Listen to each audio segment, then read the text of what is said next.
Sejam bem-vindos, meus irmãos. Que a paz de Jesus esteja no coração de cada um de vocês. Alguém vindo pela primeira vez? Você? Qual o nome de vocês? Verônica e Sérgio, sejam bem-vindos. Tá? A nossa casa, ela oferece alguns estudos, tá? Às segundas-feiras nós temos estudo online. Está no livro Caminho, Verdade e Vida? Não, Conduta Espírita. Conduta Espírita. É das 20 às 21 horas, tá? Se vocês tiverem a curiosidade, a vontade de estudar, fica à vontade, né? O pessoal inclui vocês no grupo. Às terças-feiras nós também temos um estudo aqui na casa, de 19h30 às 20h30, tá? Nós estamos estudando a Gênesis, que é uma das obras básicas de Allan Kardec, do Espiritismo. E logo após, das 20h30 às 21h30, reunião mediúnica para os trabalhadores da casa, tá? Vocês estão convidados também. E às quintas-feiras, a nossa palestra pública, aberta, né, para todos que sentirem a vontade de vir, né? Em paralela, nós temos a evangelização das crianças. Hoje está tendo um pouquinho de aperto, mas isso faz parte, né? A gente sabe que daqui a pouco estão todos calmos. Temos uma biblioteca também, logo atrás aí de vocês, com livros, né, interessantes, né, de estudo, são romances às vezes espíritas, né? Então, assim, é um acervo bem grande que nós temos, tá? Nós também lemos aqui toda semana um texto do livro Vida Feliz, psicografado por Divaldo Franco, ditado pelo Espírito Joana de Ângeles. E diz assim: as lesões da alma são mais mortificadoras. As feridas externas são de fácil cicatrização, enquanto aquelas que pululam no íntimo tornam-se de mais demorado curso. Banha-te nas águas da confiança em Deus, da paciência, da humildade, do perdão e do amor, não permitindo que o ódio, o egoísmo, a revolta e a mágoa te macerem os tecidos da alma. Muitas enfermidades do corpo procedem do espírito danificado pelos conflitos da emoção ou pelo ácido das imperfeições morais. Cuida dos equipamentos internos, resguardando-os de agressão contumaz do vício e da irresponsabilidade. Que sirva, né, que nós possamos meditar sobre essa lição e que Joana de Ângeles passa para nós. Vamos fechar os nossos olhos, elevar o nosso pensamento a Deus, a Jesus, nosso mestre, nosso exemplo. Que os nossos corações estejam abertos para os ensinamentos de hoje, em que a nossa irmã Maria Célia trouxe para nós, com muito carinho, com muito amor. Que a espiritualidade que aqui se encontra desde cedo, preparando o ambiente para nos receber, com as benesses que vêm do alto, vindo de Jesus, possamos introjetar cada palavra, cada ensinamento, e assim, tornando-nos cada vez mais homens de bem.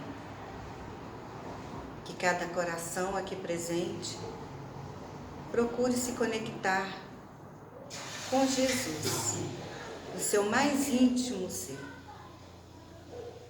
E agradecemos mais uma vez a Deus, nosso Pai, por nos permitir que estamos aqui. Que Jesus, mestre de amor e de luz, esteja presente na vida de cada um. E agradecemos mais uma vez. Que assim seja. Graças a Deus, graças a Jesus e a Maria Santíssima, nossa Mãe. Hoje, quem vai falar para nós é Maria Célia, vai falar sobre ser limpo de Jesus. E na próxima semana também, né, temos o nosso irmão da casa também, que é o nosso irmão aqui, é o Wellington Garcia, do Jean. Então todos estão convidados. Maria Célia, por favor. Faz, por favor. Sim. Vou entregar uma mensagem para cada um. Boa noite. É uma alegria grande sempre vir aqui. E eu vi que alguém está vindo aqui a primeira vez. Está vendo a primeira vez nessa casa ou ainda não é espírito que está assistindo? Eu não só estou assistindo. Isso, tá bom. Então eu vou ser um pouquinho mais claro nas coisas que eu for falar. Olha, eu vou dizer para vocês que foi a melhor coisa que eu fiz na minha vida. Eu tinha 34 anos que eu adentrei uma casa. E não foi muito equilibrado, não. Eu estava em desequilíbrio mediúnico. Eu tenho a capacidade de ter contato com os espíritos. E em algum momento, quando você vem com um trabalho desse tipo, você é chamado. Então, apesar de ter essa sensibilidade há muitos anos, eu convivi com ela equilibradamente, tinha uma família bastante equilibrada nas orações e levava. Mas foi a melhor coisa da minha vida, que sejam as melhores coisas de suas vidas também. O que a doutrina espírita traz de tão belo? Toda vez que eu venho aqui eu falo isso. Ela nos garante que somos eternos. Nos garante com muita evidência. Com evidência para o homem da ciência atual, para procurar nos livros escritos por Kardec e sem nenhuma fé predeterminada, raciocinando e entender como a vida é, como Deus é belo, como a gente nasce muitas vezes para aperfeiçoar, como não há castigo eterno, como Deus é bom. Desde o início que a gente tem notícias da civilização humana, o homem tem preocupação com Deus, com o sobrenatural. Quando se encontra tribos, às vezes muito atrasadas, ainda encontra lá sempre um sistema de ritual de agradecimento a uma divindade, seja o sol, seja a natureza, seja a chuva. Essa noção de um Criador, de seres mais fortes que o ser humano, mais poderosos e que guiam, sempre existiu no homem. E Deus foi mandando para nós os profetas que iam contando, seres com mais espíritos, mais evoluídos, que iam trazendo essas noções. Entre os judeus, que já tinham mais uma noção de um Deus único, os profetas eram muito valorizados e respeitados. E durante quase uns 2 milênios antes de Jesus, eles iam deixando seus livros escritos, que estão no Levítico, que estão na parte primeira da Bíblia. Cada um deixou um escrito. E eles falavam de leis humanas, mas também falavam de leis divinas. Especialmente Moisés, que é considerado um grande profeta ainda hoje, para alguns que não são espíritas, não são de outras religiões. E espíritas também nós consideramos muito que Moisés trouxe para nós. Mas Moisés, ele teve o compromisso de guiar o povo judeu para sair do Egito. E com esse compromisso, ele tinha a função de legislador humano e guia espiritual. E num momento de muita luz e contato com Deus, ele recebeu os 10 mandamentos, que está no primeiro capítulo do Evangelho segundo o Espiritismo. Aqueles 10 mandamentos inspirados por Deus e que Jesus veio falar. No segundo capítulo do Evangelho segundo o Espiritismo, que ele não veio destruir essa lei de Moisés, mas ele veio fazer cumprir. Desculpa, não fui eu não. Não fui eu.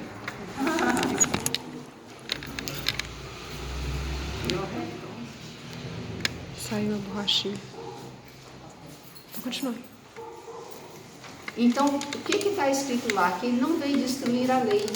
Porque aquela lei, o primeiro mandamento é amar ao Senhor teu Deus. Se ele tiver a curiosidade de abrir o capítulo do Evangelho segundo o Espiritismo que está lá, não vim destruir a lei, vai estar uns 10 mandamentos que Moisés colocou lá nos livros dele, no ordenamento jurídico dele.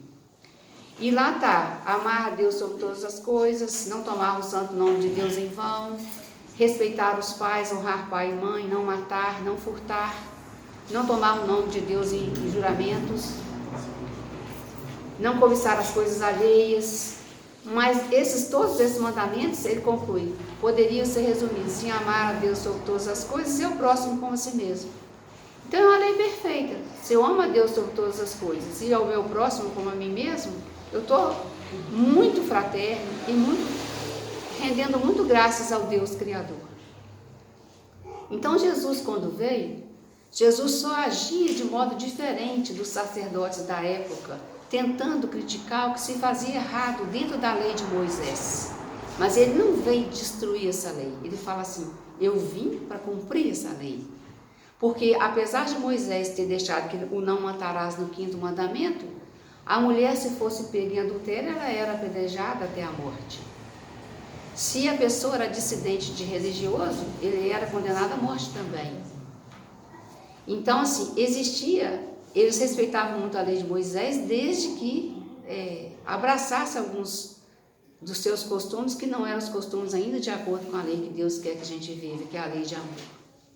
Então, Jesus, ele não vem para criar confusão, para ser protestante, para ser um revolucionário, no sentido de contestar o que está aí para começar tudo de novo, não. Ele veio falando que a lei de Deus é única e que foi bem captada por Moisés e que a gente ainda não sabe respeitá-la até hoje. E ele vem ensinar isso. E vem ensinar através de atos e palavras. Ensinou muito aos apóstolos, ensinava em público. E foi exatamente isso que eu vim trazer hoje. Por que eu vim trazer Jesus? Eu sempre gosto de trazer o ensinamento de Jesus à luz da doutrina espírita. Porque Jesus, à luz da doutrina espírita, você não tem que acreditar que Jesus falou. Você questiona os ensinamentos, vai atrás da ciência para entender. Então você entende a grandeza imensa que Jesus é e maior ainda que Deus é. Sem ter que acreditar, sem ser a palavra, isso é milagre, isso tem que ser aceito, isso é um dogma. É você crer porque você está convencido que isso é a sua realidade, esse é o melhor propósito da sua vida. Essa forma que Jesus nos ensinou é a que nos leva ao caminho do reino divino, que é o reino da paz, que é o reino da luz dentro de nós mesmos, que nos leva ao crescimento espiritual e à paz, e sermos felizes durante a vida que é eterna. Não é uma vida só, são muitas. Nascemos e renascemos até aprendermos tudo que nós precisamos aprender. Mas você fala assim, mas eu não me lembro da minha última encarnação. Provavelmente não, porque Deus nos dá a caridade de não nos lembrarmos, para não sentirmos vergonha daquilo que estivéssemos fazendo que era errado e para termos nova oportunidade de recomeço, para que a gente consiga, no recomeço, consertar os erros antigos. Mas a gente pode sentir que nós não somos a que estamos aqui na primeira vez. Como é que a gente sente isso? Determinadas coisas para você é muito fácil aprender e determinadas coisas muito difíceis. Muitas vezes o professor fala ou alguém fala, peguei, já sei. Aquele já sei, peguei e o outro não sabe ainda por quê? Ele é muito menos inteligente? Não. É porque você está só recordando aquilo que já aprendeu em outra experiência. Seja aqui no mundo dos encarnados ou seja no mundo espiritual, que também se aprende muito. Então, quando Kardec fez inúmeras perguntas aos espíritos de luz a respeito da vida, porque esses espíritos estavam se manifestando num fenômeno que chama mesas girantes, que aconteceu nos Estados Unidos e aconteceu na França, um momento em que Deus quis chamar a atenção para a sobrevivência da alma de um modo muito efusivo, de um modo muito a chamar a atenção para a comunicação entre os encarnados e os desencarnados. Nesse momento, quem Kardec era? Kardec era um professor, pesquisador, médico, cientista, editava livros de educação, mas também sabia medicina. Foi um sujeito de muita inteligência, de inteligência plena, que nasceu na França, mas teve pais com bastante condição financeira, que colocou ele estudar na Suíça, numa escola especial que chama Yverdun, que aprendeu o método de Pestalozzi de educação, e o Pestalozzi foi o seu instrutor. E Pestalozzi ensinava de acordo com a capacidade. Como ele tinha muita capacidade, aos 18 anos ele já sabia, tinha feito esses cursos todos e estava pronto para a vida. E nesse momento ele retorna para a França. E aí vai viver lá o que ele aprendeu. Na França, ele trabalha dando aula, ele monta uma escola para as pessoas carentes, mas ele sempre sentiu muita dificuldade nos preconceitos religiosos que existiam entre as religiões, as perseguições, o desrespeito uns com os outros, principalmente na escola em Verdun, porque ele tinha uma religião que era minoria na escola. Então, ele não entendia por que as pessoas brigavam por Deus, que deveria ser o grande Criador, e por que tanta injustiça, tantas diferenças. Ele sempre se questionava por que uns tantos sofrem e outros com menos condições, uns com mais condições. Ele não entendia isso. E ele estava sempre interessado com pesquisas interessantes e boas. Aí, certa noite, ele encontra com um amigo e ele fala assim: na casa de tal senhora há uma reunião onde os espíritos se manifestam e eles são inteligentes e fazem respostas inteligentes através de uma mesa. Aí ele deixou passar, num outro momento ele torna a encontrar com a mesma pessoa e fala a mesma coisa, e ele resolve assistir uma dessas reuniões. Porque ele fala assim, se a mesa responde, há alguma coisa diferente, porque a mesa não tem nervos. Ele tinha estudado medicina, não tinha condição de racionalmente uma mesa responder. E a partir daí, desse dia, ele começa a dedicar às pesquisas. Já haviam muitas reuniões desse tipo, tanto na França como em outras partes do mundo. E ele vai fazendo perguntas para os espíritos responderem e levava em diversas reuniões. E depois, com um conjunto de pessoas que o amparavam, não deve ser um conjunto muito grande, que a gente sabe que poucas pessoas são muito interessadas nisso, mas mais de uma pessoa ajudava, especialmente a sua esposa, selecionar as respostas, ver quais respostas eram sérias, quais respostas não tinham sentido, quais eram do mesmo sentido. E quando ele obtinha respostas muito, muito perfeitas, ele coloca no Evangelho segundo o Espiritismo assim, lições dos Espíritos. Então ele fala, no capítulo, por exemplo, não vim destruir a lei. Aí ele explica por que não veio destruir a lei, de que forma que Jesus ensinou que não destruía a lei. E depois disso, ele põe os textos ipsis litteris, tal qual receberam nas reuniões mediúnicas, e chama de instruções dos Espíritos. E fala qual Espírito está ali, qual que manifestou ensinando aquilo ali, em qual reunião. É tão belo, quem já fez pesquisa, eu já fiz pesquisa, tive a oportunidade de trabalhar em grupo de pesquisa por um pequeno tempo, mas tive a oportunidade, ver a seriedade do trabalho dele. É pesquisa séria, e é uma pessoa que não tinha preconceitos, ele tinha muitos conceitos sim, porque ele sabia muito de ciência para fazer pergunta. Então ele fez muitas perguntas. Então quando você lê o livro do Espírito a primeira vez, você fica pensando, gente, que capacidade de pensamento tinha esse ser, quanta sabedoria e conhecimento técnico e científico ele tinha, e quanta forma pedagógica de encaminhar as questões. O serviço do professor estava ali claro, bonito. E ele, numa dessas questões, ele pergunta, por que a gente vem, por que a gente sofre, por que tem as diferenças? Aí os Espíritos respondem que as diferenças são para que a gente aprenda uns com os outros, para que sejamos generosos, para que o forte possa acolher o fraco, para que o sábio possa ensinar aquele que ainda não sabe, para que o amor impere entre as relações humanas. Desses ensinamentos. E ele aprende que numa encarnação só é muito pouco para que a gente se aperfeiçoe, que o homem escolhe vários caminhos para crescer espiritualmente. Todo mundo é criado simples, mas à medida que vai reencarnando, vai adquirindo os novos conhecimentos. E esses novos conhecimentos é com livre-arbítrio, é com liberdade. Então muitas vezes ele erra, e no que ele erra, ele tem que voltar para acertar os passos errados, seja no mal que fez por alguém, seja no mal que fez para si mesmo. E muitas vezes a pessoa fala assim, estou fumando e bebendo muito tempo e não aconteceu nada. Meu avô fumava a noite inteira, de vida inteira, e morreu sem problemas nessa encarnação. Mas certamente lesou o espírito. E em algum momento vai ter que passar por um corpo físico e expurgar essas coisas difíceis que ficaram na parte que não morre, que é o perispírito. A gente, quando desencarna, a gente perde esse corpo físico material. Mas uma cópia perfeita nossa, semimaterial, sobrevive, que é o perispírito. Corpo etéreo, duplo etéreo, cada ciência dá um nome a esse corpo. E esse corpo traz a nossa história espiritual de reencarnações, de acertos e erros. E ele é visível a todos. Então, uma das coisas que a gente aprende quando reencarna e quando desencarna é que não temos segredos dos nossos defeitos nem das nossas qualidades. Então a gente tem que, desde essa encarnação, ir aperfeiçoando o jeito de pensar do outro, não pensar o mal do outro, não falar o mal do outro, não ficar desejando o mal do outro, porque enquanto você está encoberto pelo corpo, você não está passando vergonha do outro ouvir. Mas desencarnado, se tiver esse hábito, vai sentir muita vergonha, porque muitos vão ouvir o que você está pensando naquele momento. E muitos vão te responder.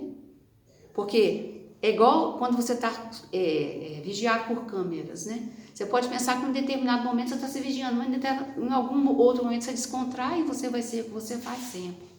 Então essa educação do nosso sentimento, do nosso respeito pelo nosso próximo, deve começar sempre conosco mesmo. E aí ele pergunta, Kardec, estou contando isso tudo de Kardec para falar que ele perguntou para os espíritos se era possível o homem chegar à perfeição igual à perfeição de Deus. Ele disse que não, que aqui na Terra o melhor. Aí ele pergunta assim, então, quem nós temos para servir de modelo e guia aqui na Terra, para a gente poder imitar e seguir os passos e alcançar a evolução espiritual e a felicidade?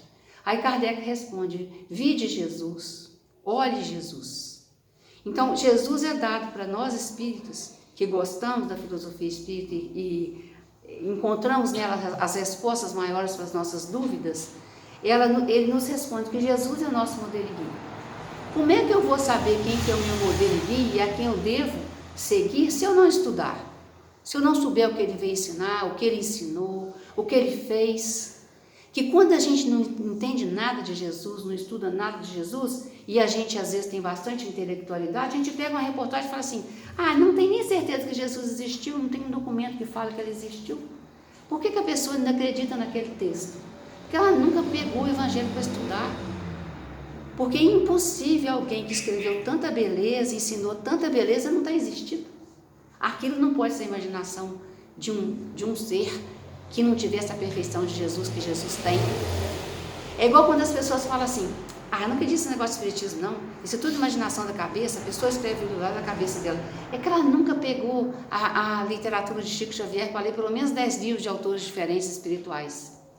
Porque quem pegar os livros escritos por Chico Xavier, de diferentes autores espirituais, vai ver que é impossível alguém escrever num ritmo e num tipo literário de um jeito e escrever de outro totalmente diverso, em total diferença literária. Então, uma das coisas, dos pilares básicos do espiritismo, da filosofia espírita é amai-vos, eis o primeiro mandamento, instruí-vos, eis o segundo. Quanto mais instrução você tiver, mais você vai entender a filosofia espírita e vai crer nela, que a sua capacidade intelectual amplia. E quanto mais você estudar, independente da idade que você tiver, o tempo de vida que você tiver, você vai levar para a sua vida que é eterna. A gente só nasce e desencarna. Nasce e desencarna. E a gente tem que pedir a Deus para que a gente nascer e desencarnar sem ter alterado em nada o nosso perispírito para melhora. A gente tem que torcer para que a gente tenha alcançado a evolução espiritual. Por quê, Maria Célia? Porque as pessoas evoluídas não sofrem. Não sofrem.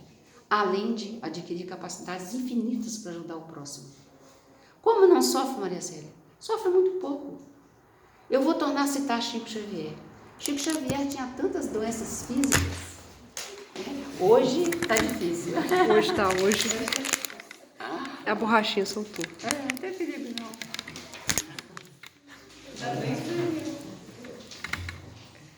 Pode continuar. Sim. Chico Xavier tinha tantas doenças físicas que a sua médica, Marlene Nobre, tem na internet o vídeo dela lá, ele entrevistando um médico, o Dr. Rafael, os dois falando de sonambulismo. Então, o vídeo é sobre sonambulismo. Mas ela cita nesse vídeo, conversando com o Dr. Rafael, que os problemas cardíacos só que Chico tinha. Era tanta dor que qualquer pessoa desencarnaria em volta de 33, 34 anos. E ele suportava, porque era um ser de muita luz, um ser que vivia de fazer o bem. Então estava cercado de amigos espirituais de luz que o amparavam naquela dor para ele poder continuar. Não que ele não suportasse. E recentemente eu vi um vídeo na internet falando que quando a Arigó estava curando, alguém falou assim, vai lá para ele se curar seu olho. Ele falou assim, não vou não, já me conformei, essa prova eu vou levar até o fim. Sabendo que a gente passa por dificuldades para que a gente aprenda, para que a gente tire do nosso perispírito as dificuldades que ainda existem, para que a gente seja pleno no mundo espiritual. Então, seguir as lições de Jesus é aprender a viver como Chico Xavier, que amava Jesus, amava Nossa Senhora, amava as orações, amava os espíritos de luz, amparava aqueles que não eram de muita luz e sofria grande perseguição deles, que o bem sempre às vezes sofre perseguição do mal. A gente só tem que saber resistir ao mal e estar sempre de braço aberto com o bem, porque o mal só é a infância do bem. Os espíritos que ainda não estão na luz são em grande sofrimento e às vezes eles perturbam porque estão em sofrimento. Mas quando eles aprendem que é por amor que tem que se andar, que é por amor que a vida é tocada e levada, eles mudam de rumo e são nossos irmãos. Muitas vezes nós já estivemos nesse passado de maldade, de dificuldades, de desejar mal ao nosso próximo, ou então de só fazer para nós as coisas, só pensarmos em nós mesmos. E como hoje em dia nós já estamos numa situação de um pouco mais de compreensão disso, a gente já está no caminho da cura, no caminho da cura espiritual, daquilo que tivemos rezado no nosso velho espírito. E a gente pode estar em sofrimento físico por ressarcimento de dificuldades de outra encarnação, mas não também ressarcimento de dificuldades nessa encarnação. A leitura que a moça fez aqui do livro Vida Feliz estava falando. Se uma pessoa sente muita raiva de uma outra pessoa e continua lidando, seja esposo, seja mãe, seja irmão, seja no trabalho, todo dia com raiva, sem disposição para o diálogo e sem querer sair daquela situação ali, vai adoecendo o pulmão, o coração, vai adoecendo o corpo, de forma que doenças futuras vão apresentar ali, tipo câncer. Muitas doenças, porque a raiva ela vai destruindo as células do equilíbrio energético nosso. Tanto as células do perispírito como as células do corpo. E isso vai se manifestar, às vezes, numa encarnação, às vezes em outra. Então, muitas vezes a pessoa, ela nasce, você fala assim, mas como é que Jesus permite nascer, Deus permite nascer criança em grande sofrimento até hoje em dia? Porque às vezes aquele irmão que nasceu em grande sofrimento, ele precisa de um refrigério, porque às vezes ele fez tanto mal para tantos irmãos e aqueles irmãos não os perdoaram. E no mundo espiritual, quando todos desencarnaram, fizeram um bando de perseguição em cima dele. Então, para ele conseguir sair daquilo ali, ele é socorrido por uma encarnação difícil, até que aqueles que o persigam consigam receber do mundo espiritual o esclarecimento, perdoar e seguir o rumo, para que aquele ali que está escondido possa também seguir. Então, a bondade divina é infinita, o bem divino é infinitamente belo. Não tem como eu falar numa palestra quanto Deus é bonito, mas eu posso dizer para vocês que dá para imaginar. Dá para imaginar. E Jesus veio trazer isso e mostrar o que o Espírito de Luz faz. Jesus fazia o que o Espírito de Luz faz e fala assim, vós podeis fazer o que eu faço e muito mais. Então, o que eu quis trazer hoje para vocês? Esse pedacinho do texto aí que eu vou ler agora, que está aí, texto na Bíblia, na página 1, embaixo. É um pedacinho, uma passagem do Evangelho, que Jesus está descendo, provavelmente, descendo do monte, que ele fez, proclamou as bem-aventuranças. Então, Jesus, segundo a Amélia Rodrigues, que é um espírito que psicografou com o Divaldo Franco, ela fala que Jesus provavelmente foi desse monte, que ele foi lá várias vezes pregar.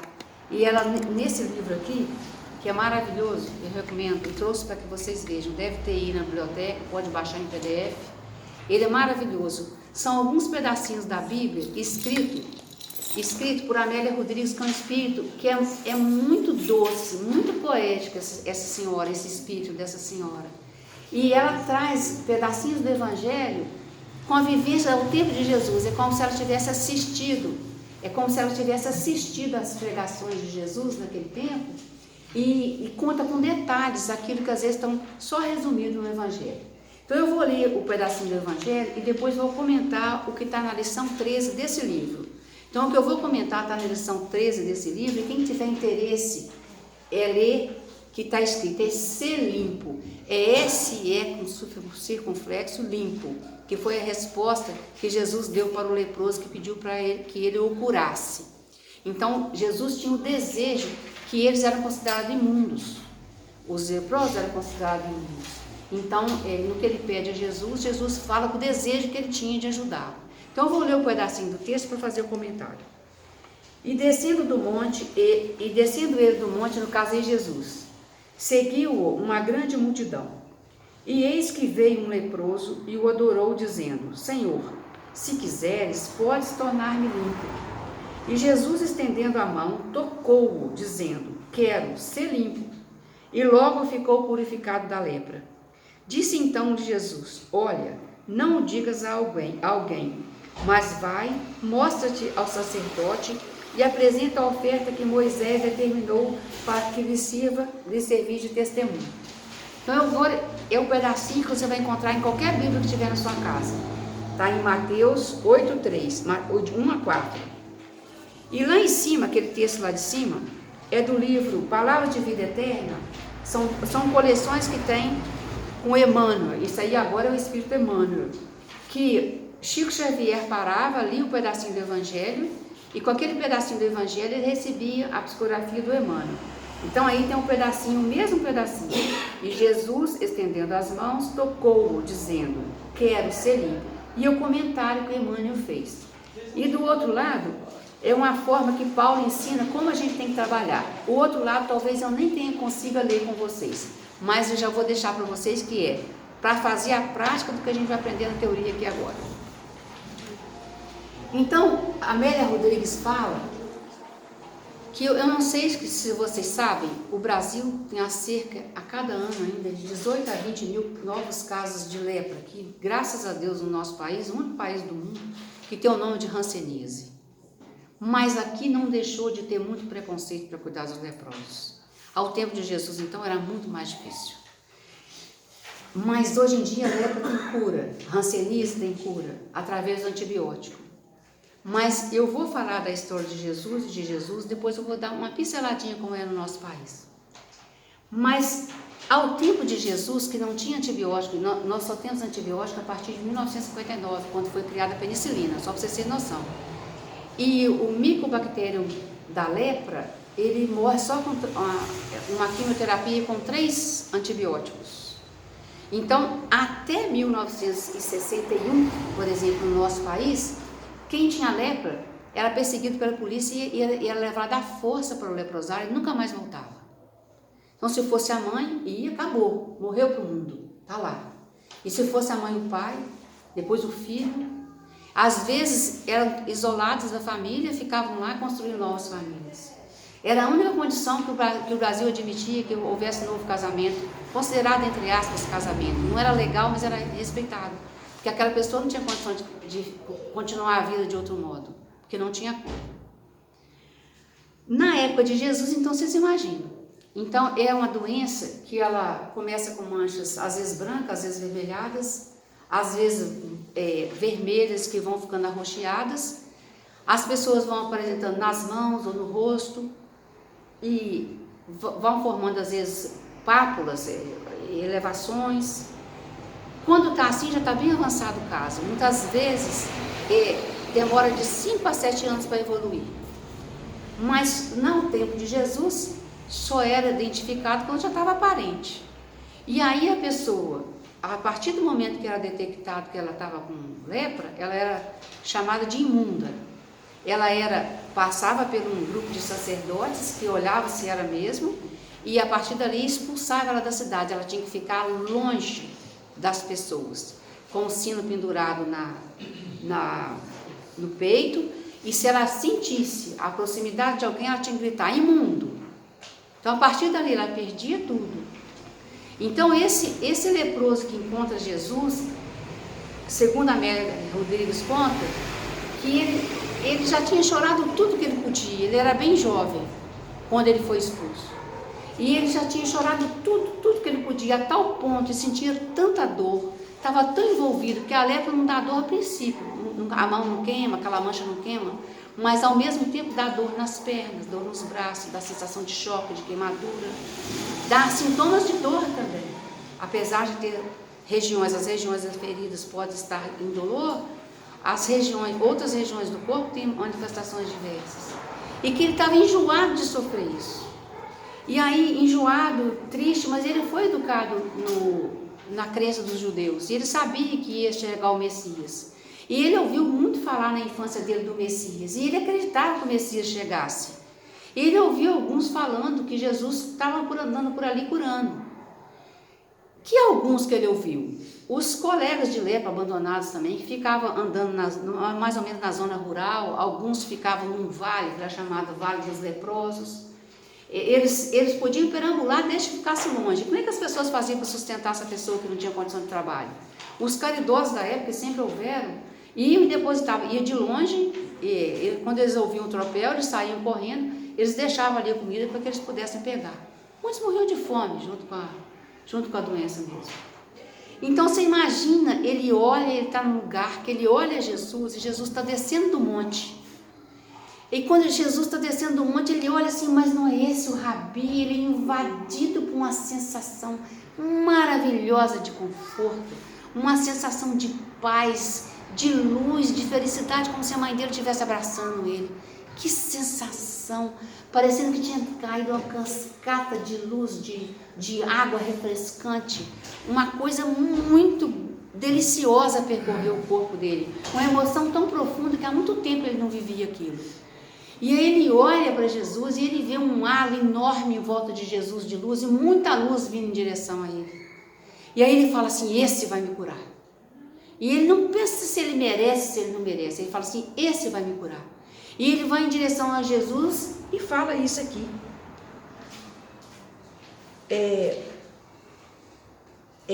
Senhor, se quiseres, pode tornar-me limpo. Porque ele está imerso naquela emoção.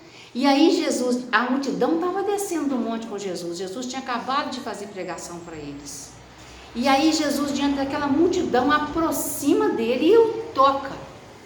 Era proibido tocar. Tinha que ficar a 2 metros de distância. E Jesus o toca e fala, quero ser limpo.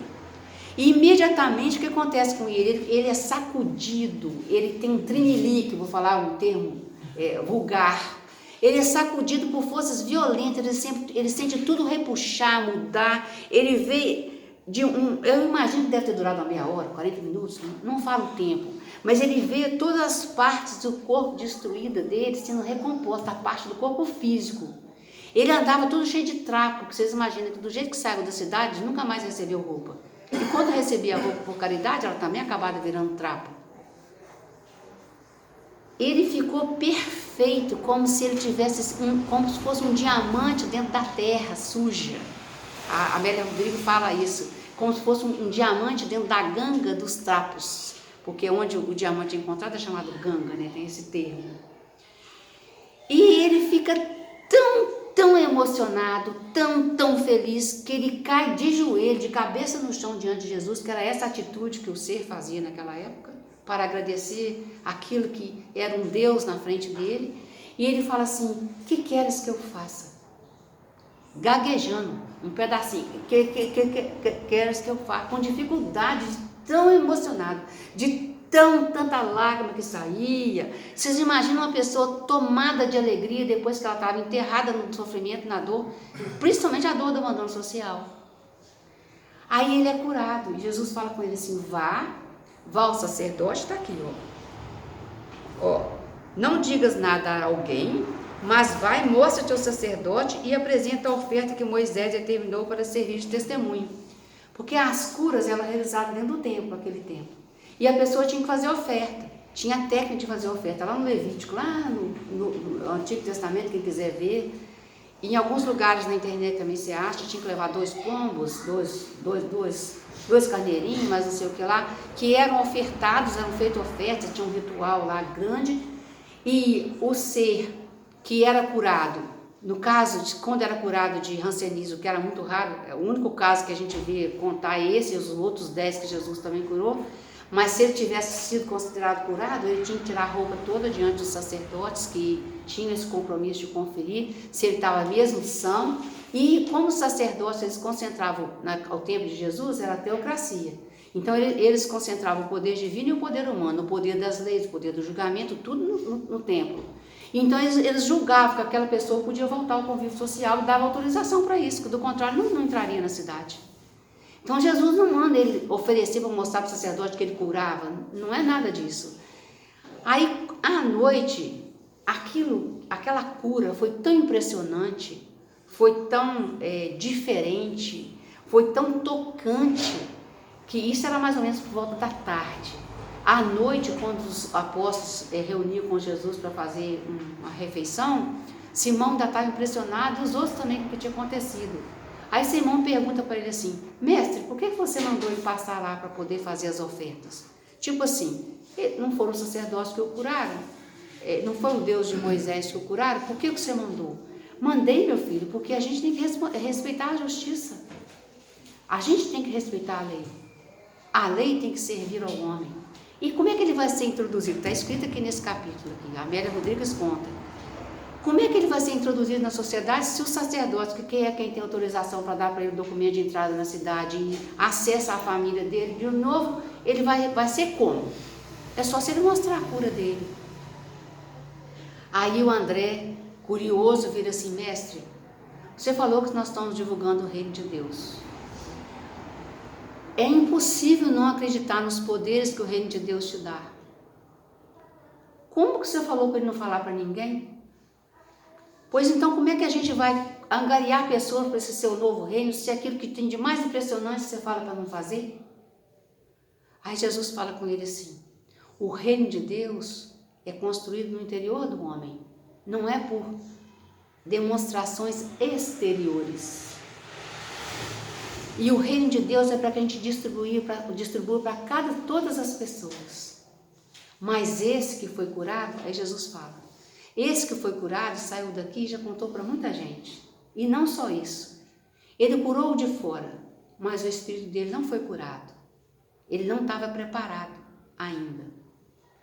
Aí André fala para ele assim: mas mestre, como que você cura alguém que ainda não se purificou espiritualmente para receber essa cura? Porque eles acreditavam naquele tempo que a doença era o pecado sendo pago. Quando a pessoa estava doente ali e apodrecendo, ela estava pagando os pecados. Então era como se fosse a remissão dos pecados. Se ele não tinha ainda apagado todos os pecados, como é que Jesus curou ele?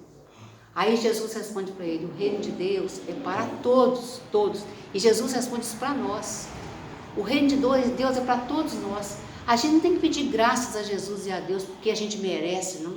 A gente tem que pedir graças e cura para o nosso espírito, para as nossas dores físicas, porque Deus é bom. E se Ele puder, Ele dá, né? Se Ele puder, não, se você já puder receber, se não for te causar um mal muito grande, ficar livre da sua dor. Se você não for perder muito com o que Ele te der. Mas se você não der o que você pedir, Ele vai te dar muita coisa para suportar a prova. Você vai achar a prova até pequena, como o Chico Xavier achava dele. E o que Jesus demonstra ali é que basta que você se envolva com Jesus. O que o leproso fez? Ele largou o ódio e a raiva de tudo que fizeram com ele, olhou para alguém que ele sabia que era de muita luz e pediu ajuda. É isso que Deus espera da gente. Que a gente olhe quem tem muita luz e peça ajuda, mais nada. Não quer saber de ninguém com seus erros passados, sua confusão, não. Maria Cera, mas então a gente não reencarna para poder ressarcir as dificuldades? Sim. O que acontece com a pessoa que comete o erro? Ela amassa a parte dela que renasce muitas vezes. Ela altera. A massa é figurado. Ela altera a parte dela que sempre conduz ela para um novo encarne. E ela traz essas marcas. E para extinguir e curar essas partes atrapalhadas, é só apresentando as dificuldades aqui, no nosso corpo, nas nossas dificuldades de vida. Quando a cura é espiritual, eu tiver que aprender, sou orgulhoso demais. Eu quero reencarnar em situação de bastante humilhação para ver se eu aprendo. Então, o que a gente veio aqui aprender, o que nos faz sofrer é aquilo que ainda falta para evoluir. Então, a gente tem que sempre pensar, o que eu tenho que aprender com essa dor, com essa dificuldade, com esse sofrimento? Por que eu sou tão orgulhoso? Ou por que eu sou tão invejoso? Ou porque eu sou desse jeito ou de outro? Senhor, me ajude a ir melhorando nisso. E vocês podem ter certeza, vão caindo mais um tanto ainda, mas vai melhorando um bocado ao longo dos anos. Porque os amigos espirituais nos intuem sempre dos nossos defeitos. Aí você fala assim, não vou fazer isso mais. Aí daqui a pouco você fez, meu Deus, estou eu fazendo de novo. Aí daqui a pouco você fala, um dia você lembra, estou eu caindo, aí você nem cai. Você já acorda antes, até que vai curando o resto. Até que aquilo, não, isso eu superei, isso não. Fala mal do próximo, eu já não falo mais. Agora só estou falando só dos artistas da televisão. Tá bom, é melhor que falar do vizinho. A gente tem que ver que o nosso avanço é necessário palmilhar cada passo com alegria, com o compromisso de melhorar mais. Bom, já estou melhor um pouco. Não tem que achar que vai ser assim igual Jesus fazia, porque Jesus, ao tempo de construção da terra, está no Evangelho de João, estava junto com Deus e construiu a terra, ajudou a construir a terra para trazer a gente para aperfeiçoar aqui.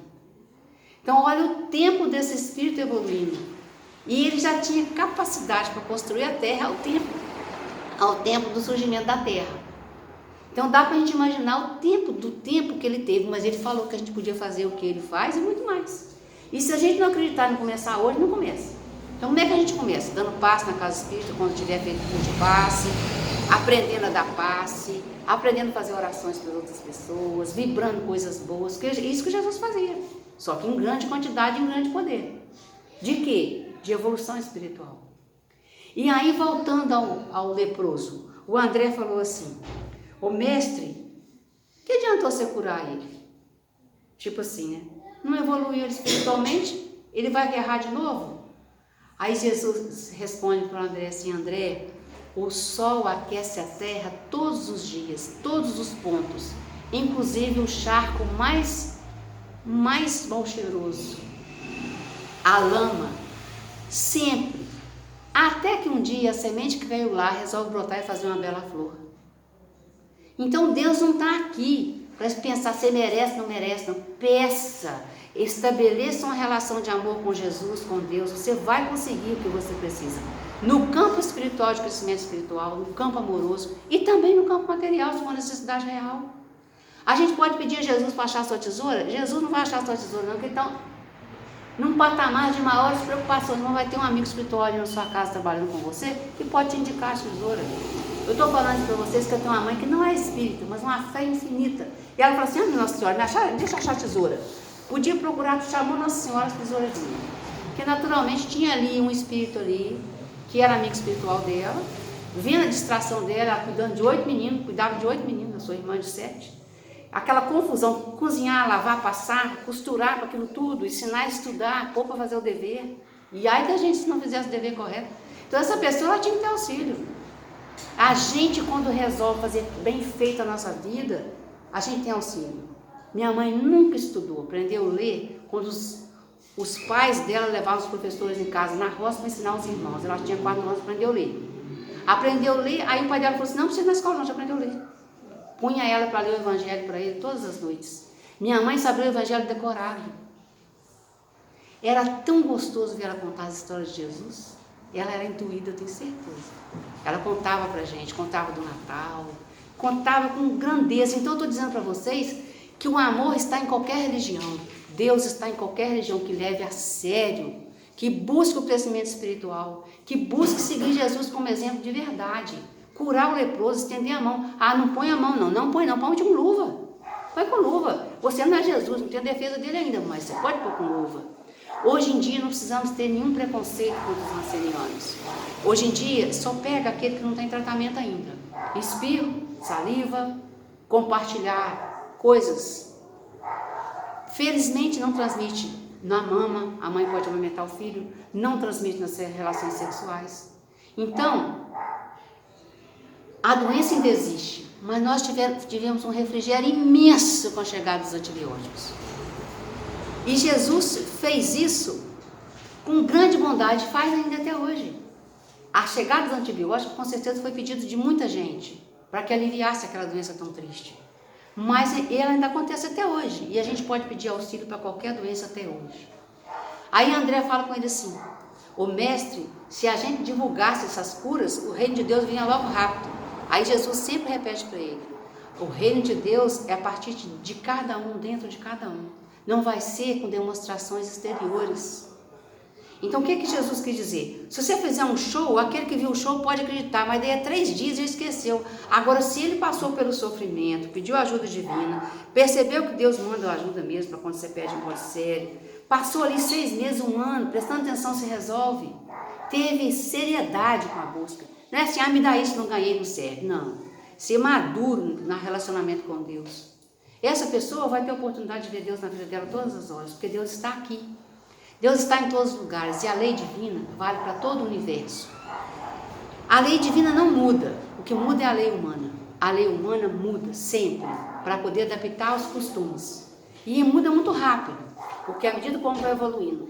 Se a gente pensar, em 1888 não valia um homem escravizar o outro até a morte, porque era de pele diferente, de cor diferente aqui no nosso país. Eu não estou contando história que ninguém não conheça, né? E hoje em dia a lei evoluiu muito, para que a gente aprenda a suportar as diferenças, porque como nós aprendemos que aqueles seres de cor diferente deviam ser animais, que eu imagino que as pessoas também, para poder justificar a dor que ela fazia no outro, a gente pensava, isso não é gente, não, isso é bicho. Eu imagino que deve ser assim, né? Porque dizem que é assim, quando eles querem ensinar um grupo a odiar, você vai ensinando que aquele outro grupo não é gente, é outro tipo de coisa que tem que ser combatido. Tipo assim, esses são cobras, não são gente, eles vão matar a si mesmo.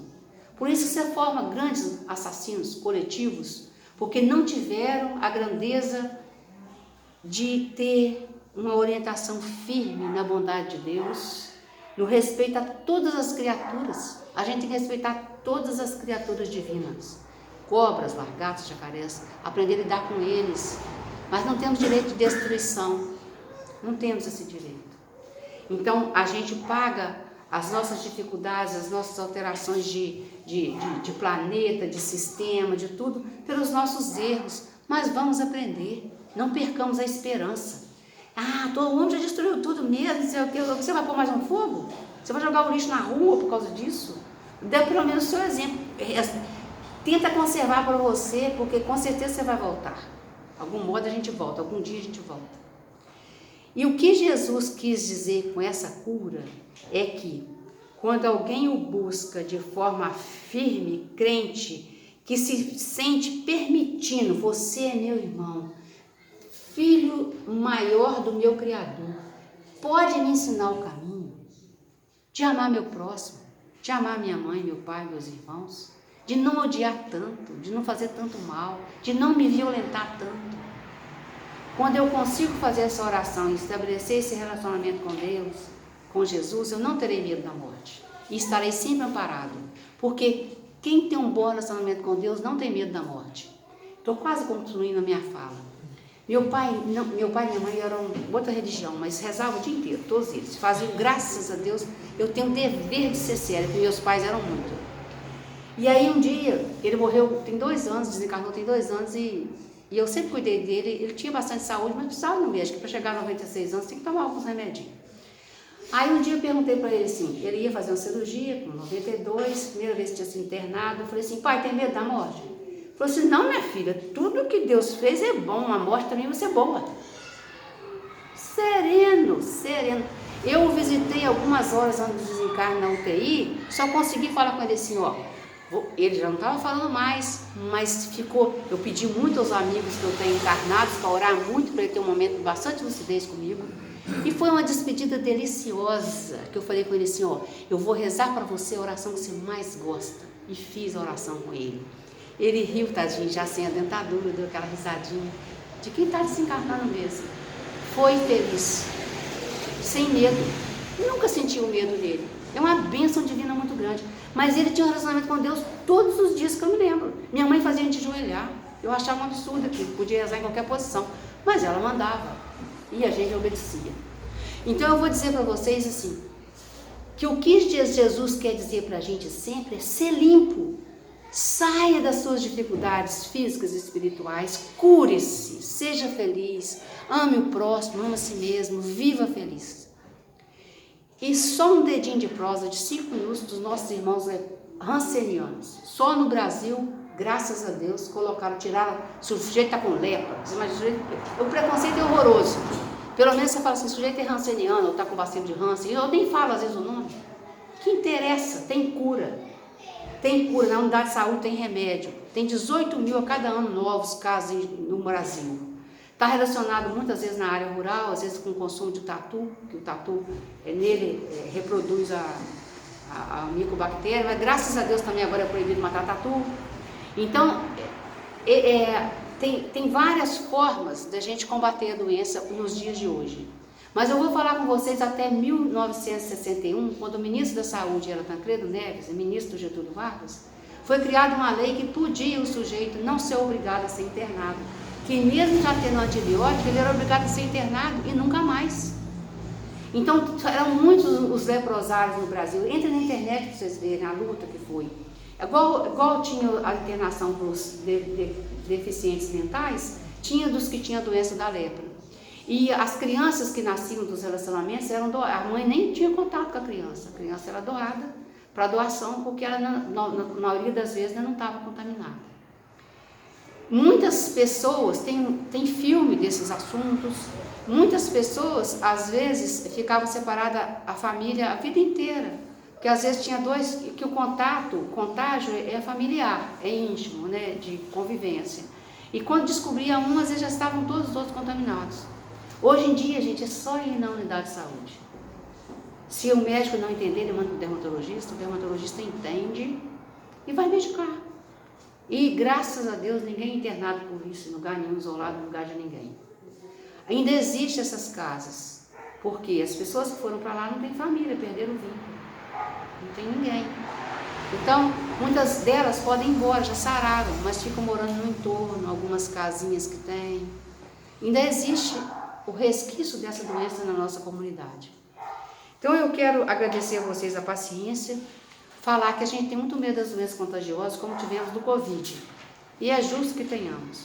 Mas pelo menos no Covid a gente aprendeu que usando a máscara era a melhor forma. E a gente tem que aprender que a ciência vem de acordo que o homem vai evoluindo e se dedicando à evolução da mente para poder trazer as curas das doenças. E à medida que as curas vão chegando, também vão surgindo novas doenças, que as bactérias também vão te modificando. Mas a gente tem que ter sempre a coragem de não ter preconceitos do que está doente. De informar com a ciência, a informação que a ciência tem, tomar o cuidado, mas é tentar ajudar. Porque ficar de mão cruzada não vale a pena. E os textos que eu trouxe para vocês levarem, não vai dar tempo nem de eu ler, é falando isso, que eu posso falar muito, igual eu falei para vocês aqui, mas se eu não colocar minhas mãos para trabalhar, não serviu para nada.